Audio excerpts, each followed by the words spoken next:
Assalamualaikum warahmatullahi wabarakatuh. Selamat datang di channel Bekas Profesor. Channel ini akan bercerita atau berbagi kisah tentang tokoh-tokoh dunia dan juga sejarah-sejarah dunia, terutama tokoh dan sejarah-sejarah Islam.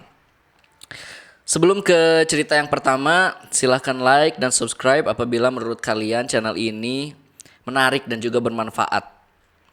Dan langsung saja, ini dia kisah yang pertama.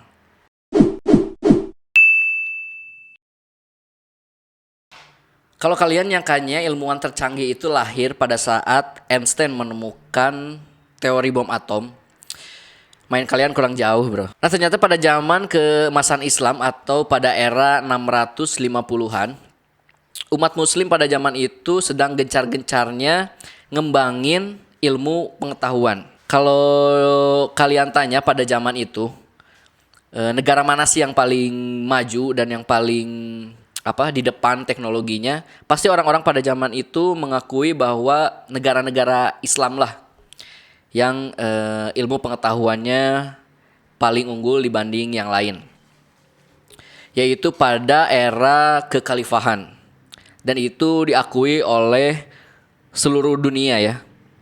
Mungkin kalau persamaannya itu kayak zaman sekarang, kalau kalian nih nanya ke masyarakat nih zaman sekarang, negara mana sih yang paling maju di dunia sekarang ini? Tentu saja orang-orang otomatis nyebutin Amerika, atau khususnya di Asia pasti nyebutin Jepang, ya kan?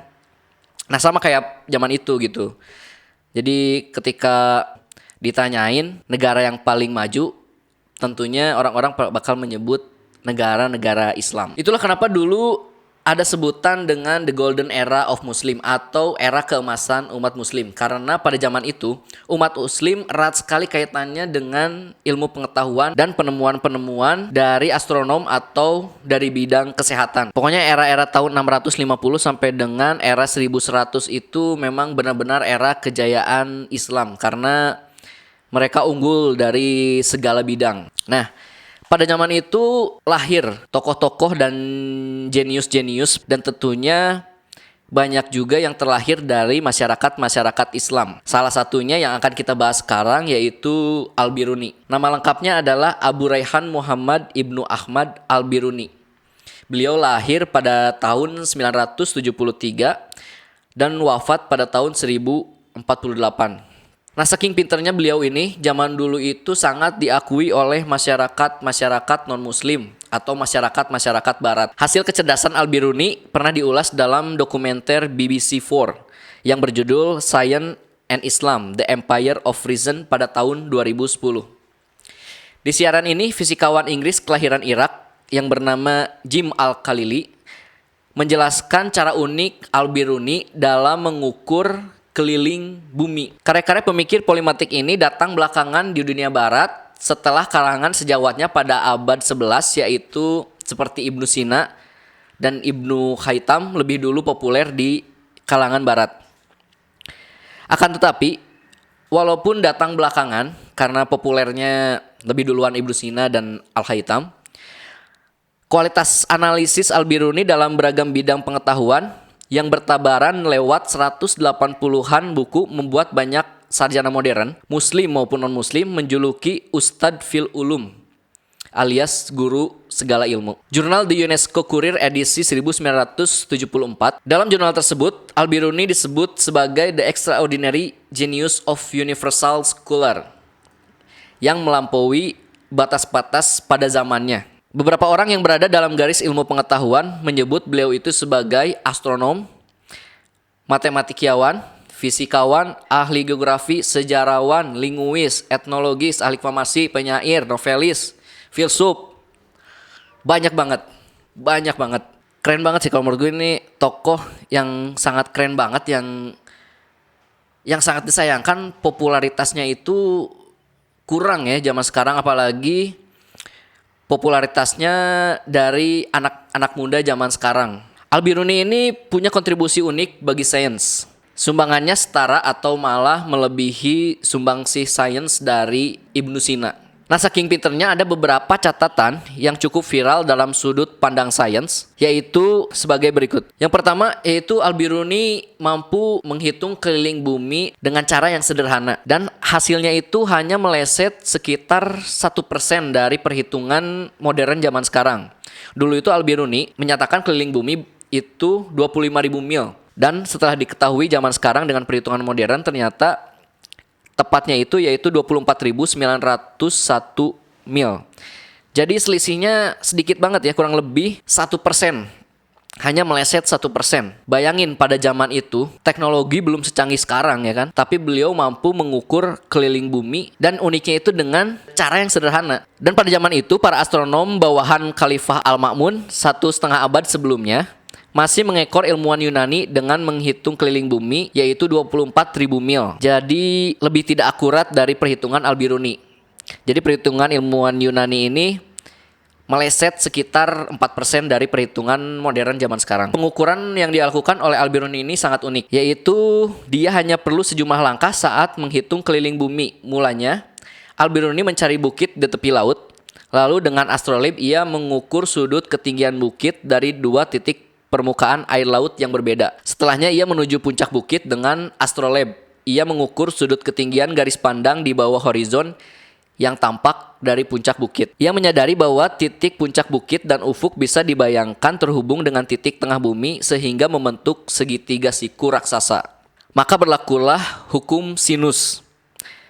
Al-Biruni lalu menghitung hasil pengukuran itu lewat persamaan gabungan trigonometri dan aljabar untuk menemukan rumus penentuan jari-jari dan keliling bumi. Kalau kalian yang ngerti, paham banget matematika atau fisika, pasti yang gue sebutin tadi paham lah ya. Kalau gue sih nyerah.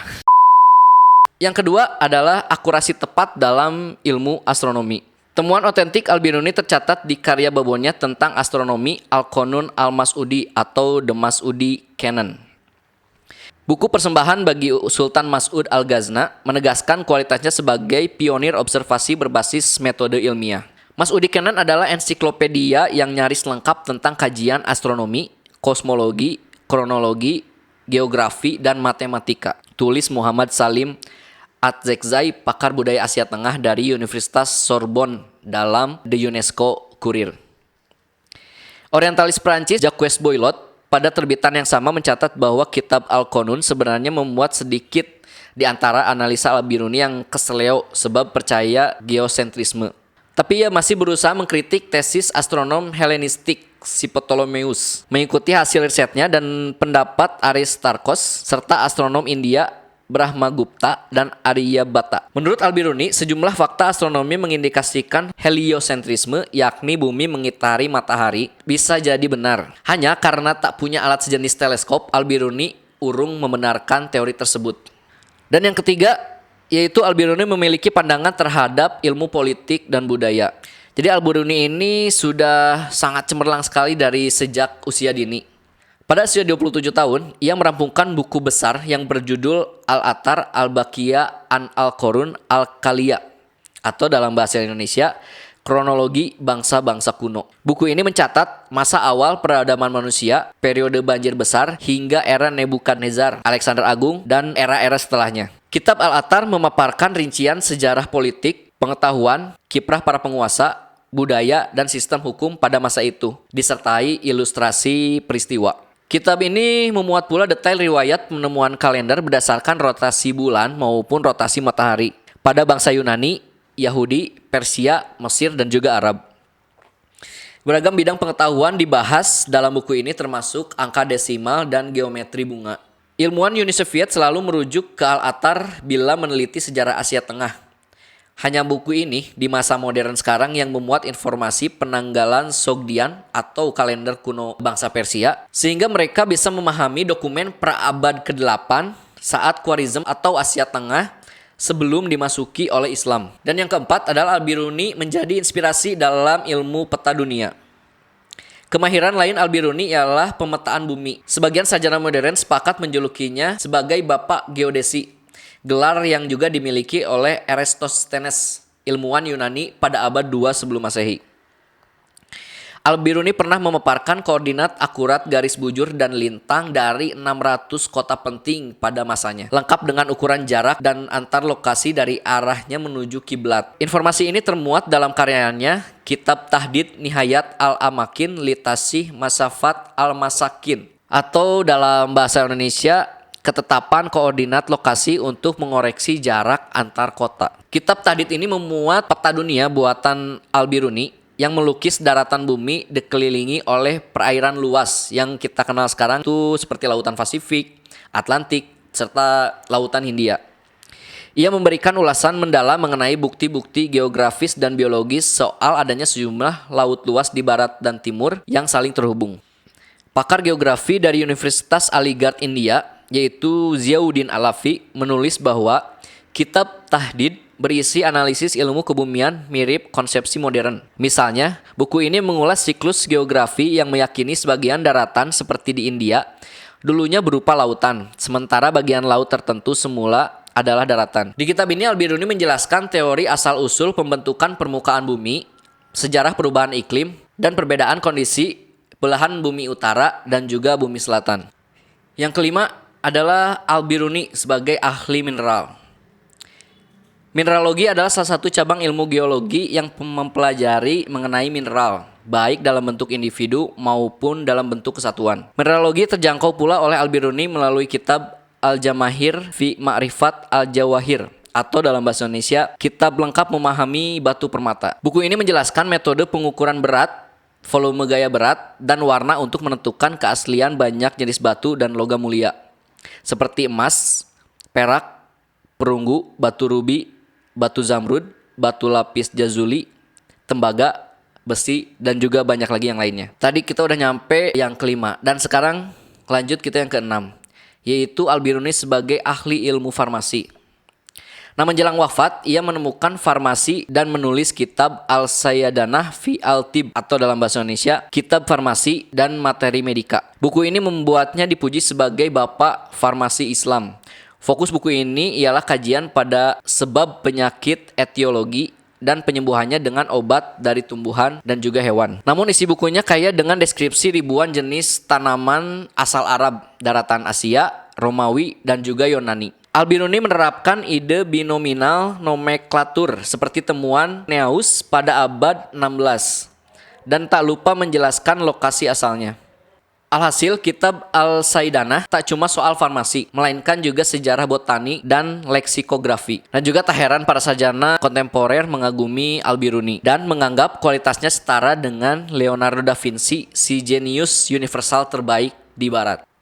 Itulah dia kisah dari kejeniusan seorang Al-Biruni, seorang muslim yang bergelar guru segala ilmu. Yang menurut gue ini keren parah sih. Anak-anak muda zaman sekarang wajib tahu bahwa Islam memiliki seorang penemu hebat sekelas Al-Biruni yang savage banget. Beliau itu gak cuma ahli dalam satu bidang, tetapi beliau ahli dalam berbagai macam bidang ya. Yang tadi kita sudah bahas kurang lebih ada 6 keahlian dan juga sebenarnya masih banyak lagi keahlian-keahliannya. Kalau kalian memang sangat tertarik sekali dengan sosok Al-Biruni, kalian bisa searching, googling, atau cari lagi sumber-sumber yang lebih lengkap lagi ya. Dan tentunya pada zaman itu banyak sekali penemu-penemu dan ilmuwan dari Islam ya, yang sayangnya kurang dikenal oleh orang-orang Islam pada zaman sekarang ya. Kayak masyarakat kita tuh seolah-olah beranggapan bahwa teknologi dan pengetahuan modern di zaman sekarang itu